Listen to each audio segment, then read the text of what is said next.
7 জন, ছোট বাচ্চা সহ 7 জন, 2টা না 3টা মহিলা পড়ছে, আমার বোনের ছেলে আর 2টা ছেলে ছিল। দরজার ভিতরে তালা মারা ছিল, গ্যাসটা লিক আসলো, গ্যাসের শব্দ হইতেছে, গ্যাস মনে গন্ধ ছুটে আছে, পরে তালাটা ভাঙছে, ভাঙার পরে আরেকজন যায় মনে করেন এই যে সুইচ করছে, পরে বাস্ট হয়ে গেছে।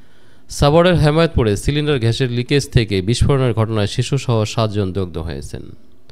রোববার সন্ধ্যায় নালিশাপুর এলাকার নবাব আলীর বাড়ির মালিকাধীন একতলার বাড়ির একটি কক্ষে এ দুর্ঘটনা ঘটে। দগ্ধদের সাভার এনাম মেডিকেল কলেজ হসপিটালে ভর্তি করা হয়েছে।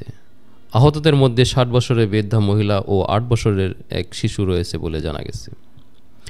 স্থানীয়রা জানান, বাড়ির মালিকের স্ত্রী আমিনা বেগম সন্ধ্যার আগে কক্ষটি তালাবদ্ধ করে বাহিরে চলে যান।